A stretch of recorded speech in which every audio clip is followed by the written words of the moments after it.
To Be Hero X, Season 1 has now officially finished. That means all 10 arcs are now done. So we are going to go in and I'm going to rank every single arc from my least favorite to my favorite. I want to hear what your opinion is and what you guys rank them. We're all going to have different lists probably because different characters are going to hit you differently. Different arcs will hit you differently. But that's the beauty of it. Let's get a discussion going. Smash it down in the comment section below. Smash that like button. Click subscribe. And let's start ranking these arcs. Number 10 is the Lolly arc, and to me, this is definitely the weakest one out of them all. Now, I'm not saying Lolly's a bad character. I still think she's a very, very good character. I still think this arc is a very, very good arc. But when you compare it to the others, I did feel like this was the one that lacked a little bit more. I really do think once you got into the Ghostblade and Johnny arcs, that's when the Lolly arc kind of felt more complete with her valid crash out that she does when OG Nice is there.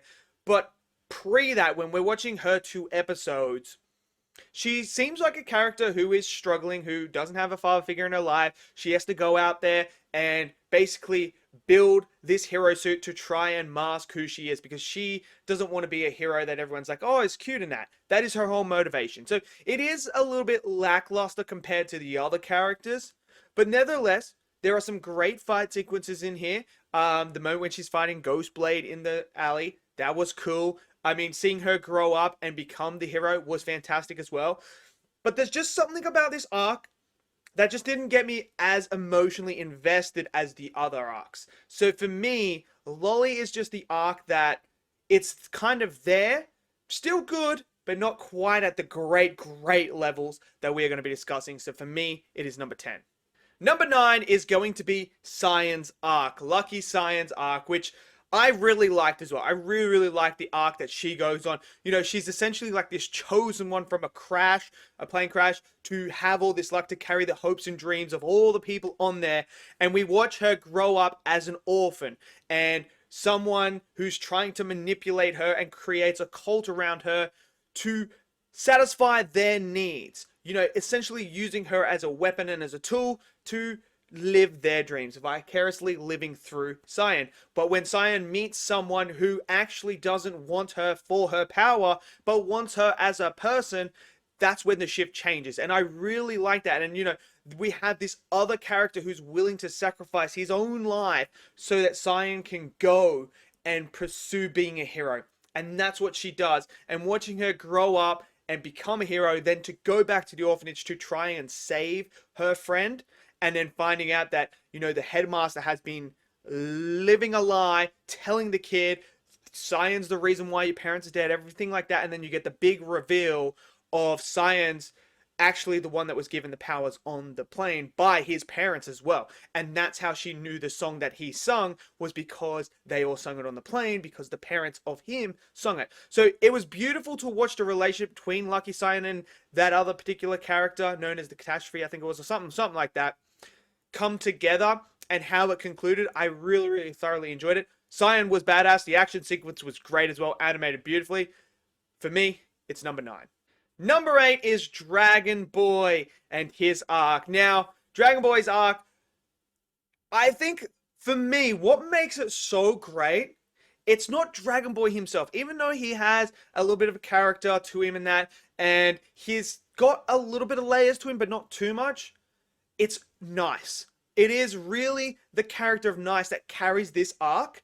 For me, watching him having to go up against his idol in Smile and try to do that, but then actually not working, and then figuring out, oh crap, Dragon Boy can actually put fear onto Smile, and then watching Dragon Boy fight Smile, and then him coming to the realization that he is part of the reason why his hero is now dead. I think Nice really does carry this particular arc more so than Dragon Boy does.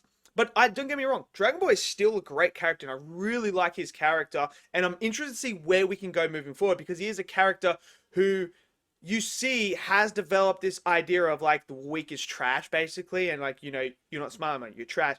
That's his whole mojo, and like, he's cool and all. The fight sequences are fantastic. Like him versus the Smile in Fear was absolutely fantastic. That was unbelievable. Him versus Nice was great. And then obviously X showing up and, you know, giving us a little bit of his powers as well, enhanced the arc even more. But for me, it is just going to sit here at number 8. Number 7 is Who's Arc. Now, this was the one, if you had told me at the start of To Be Hero X, would be right on the bottom, the one that I'm like, it's a dog being a superhero. Yeah, I don't know how I feel about that. I don't know. I don't think I'm going to enjoy that one. Yeah, one episode. Only one episode. And guess what? It was freaking phenomenal. And watching him, have this idea of, he starts out as like this clown dog. Like, he's just a clown to everyone. He's there to make people laugh and have people to laugh at him. And then him turning into the superhero, and that line that he says, "I don't want to be a clown anymore," was fantastic. Now, he has some really, really great moments. I thought the choice of animation style was great, and I think that worked really, really well in this one. But it's the story of him being adopted, growing up with this kid, and this kid believing in him so much that this dog is the one. He's the answer that's going to save us all. And when he is met with adversity from OG Nice again, and that other hero who can duplicate himself, what is he going to do? Now, obviously, X again makes an appearance in here, and that's where the bond between X and Ahu starts to really connect, and it really enhances moving into the finale as well, because you're like, oh, this little dog and him, they have like this little relationship and connection going on that I'm very interested to see. Hopefully it moves forward in season 2, because I'm loving it and digging it. But I love that story and that moment when, the little girl pushes the dog out of the way. How many times have we seen the dog sacrifice itself for the girl? Where it's the other way around this time, and he says, "No, I'm not letting that happen." And then obviously Jeopardy plays, and it's brilliant. But I really, really loved it. I thought this whole entire arc was fantastic, and who became one of my, he went up the rankings in my favorite characters, and he just only had one episode. For me, it's number 7. Number 6 is the Johnny arc. Now, Johnny, again, was a character that I thought, maybe I might not like too much. But as you peel back the layers and we get the backstory to the tragedy that is his character. And, he had this father who was the number 1 hero at one time, who is brilliant, who's a great healer and that, but chose to give up the hero life to be a father. That's what he did. And bringing this little alien along, giving his son a friend and essentially someone that he can care for, and showing him how to take care of someone of your own, which I thought was such a great thing to see happen. And as you watch, then you see Ghostblade actually is sent to kill him and kills his dad. And this is where we see Johnny go in this revenge arc. His whole purpose is revenge, to kill Vortex. That is his thing. And obviously we have Big Johnny transforming, and it's this beautiful arc that he goes on. And then when Vortex is killed in the plane crash, he now has to refine his purpose in life. He is there. He has nothing left to live for, because his whole aim to be a hero was to find out who the killer was, which he thought was Vortex, and to get his revenge. And now that that is not there, he must reshape his purpose in life to find new light that is going to bring him out of the darkness that he is in. And I really, really liked it. I thought it was fantastic. Enjoyed it quite a lot. And yeah, the Johnny arc for me is here at number 6. Number 5 is the Queen arc. Now, Queen is my second favorite character in the whole entire series, and I loved her arc. I mean, the parallels between her and Boa was fantastic. Like, to me, the narrative of them two, both chasing to become X for different reasons. We have Boa on one hand, who is doing it with no talent or anything, just literal hard work getting there. Queen, as Boa Caesar, is the chosen one who has been chosen to take and succeed her as X, and she wants to become X in order to change the world for the better. That is what Queen's motivation is. And then the beauty of them two coming together and clashing after Boa loses the title, and then obviously X also beats Queen, so Queen doesn't actually become X. She starts to blame her because of Cyan. She's like, you went and got Cyan to make the luck go your way and everything so you could trash me. And then this is where fear starts to take over Boa, and Boa starts to fight Queen, blaming her. And it's a beautiful fight. Like, this fight is one of the best you will see all year. But it's the narrative of the fight and them two going at each other, which I absolutely loved. But it's the conclusion at the end as well, where Queen finally realizes that she needs to be a better person and she needs to reshape her values and morals in order to succeed what she's trying to do at changing the world. And it's just a beautiful narrative, beautiful character development, beautiful story. And for me, it is here at number 5. Number 4 is the X arc, which is episode 24. which is the finale. This is where we get X as the main character for once, and this was an absolute fantastic one. I mean, firstly, the fight with X versus the commission goons and stuff like that, unbelievably great. It was so unique, something very different, and watching him actually use his powers, and not only just use his powers, but throw hands at the same time, was freaking phenomenal. But it's the moment where we realize that X knew everything. He knows it all, and he is going to change what he wanted to do to go and fight fate itself, to go against the commission and the puppeteers who are controlling everyone. And I thought it was fantastic. I really, really did love the X story here.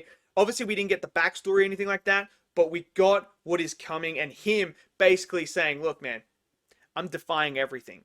And I love the connection that he's building with Ahu, as I already spoke on.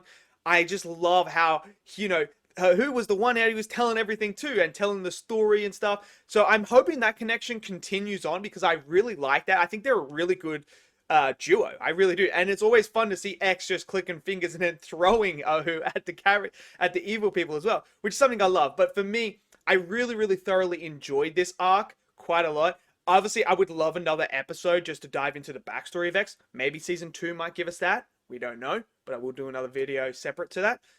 But yeah, for me, it is number 4.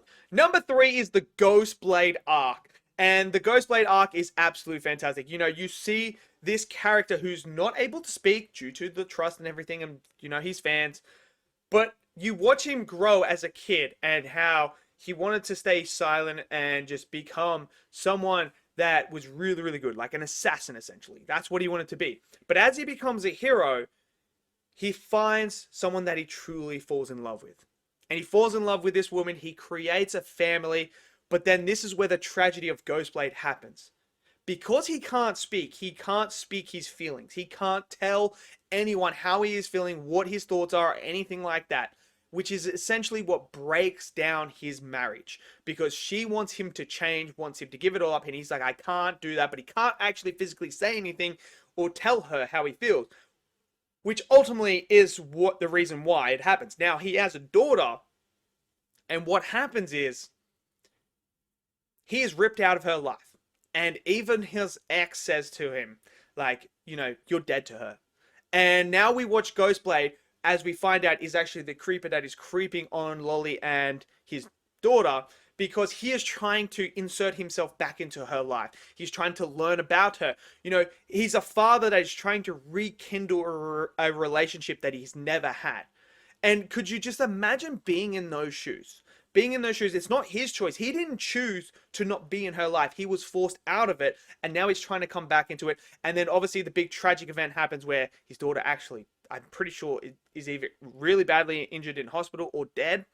I think I'd have to rewatch it again to see. But obviously Ghostblade has some really, really cool fights when the DJ guy comes with the fear. Ghostblade messes him up. Brilliant fight, brilliant character. Absolutely loved it. And for me, the Ghostblade arc is number 3.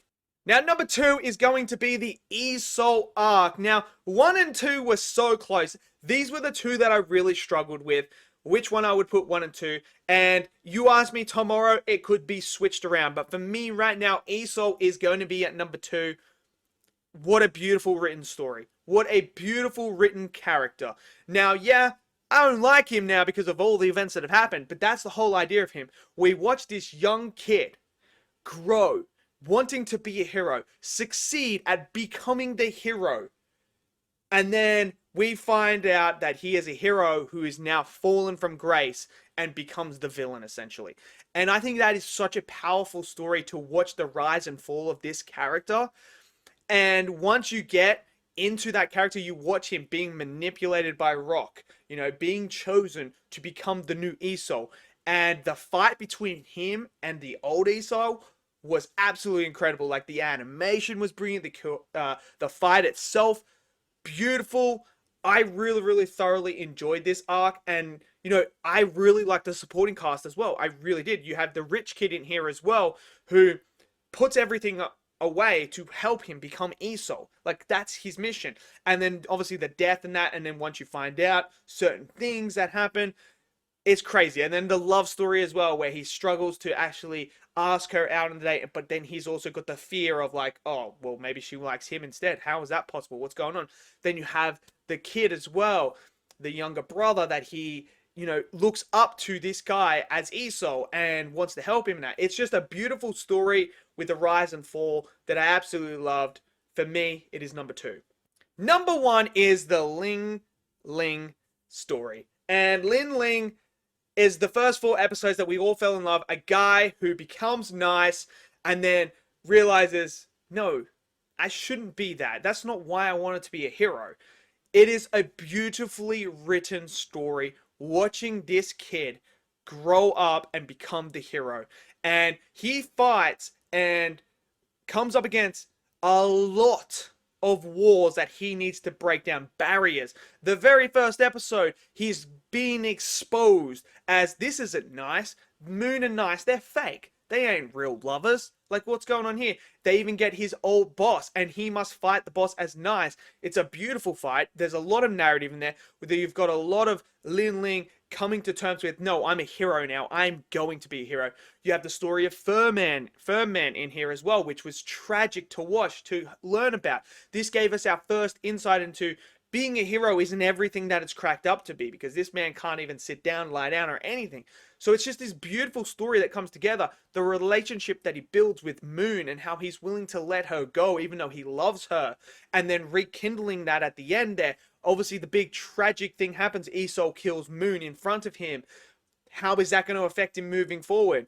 The battle with God Eye. I really like that battle because of the narrative, because of Ling Ling coming to terms with why he truly looked up to heroes. Why did he want to be a hero in the first place? He got lost in that. And then him coming back into terms with that and realizing, no, it's not about the power. It's not about this. It's about who I am as a person. And standing up for that, and then him becoming a new hero as himself was something that is very powerful and very great. And for me, it is number one. So there you have it. That is my ranking of all the arcs in here. But I want to know what you guys think, because this is all opinion based. Everyone's going to have different ones. And I want to know your list. So smash down the comment section below. Smash that like button for me. Click subscribe. And I'll see you guys next video. Until then, stay safe and peace out.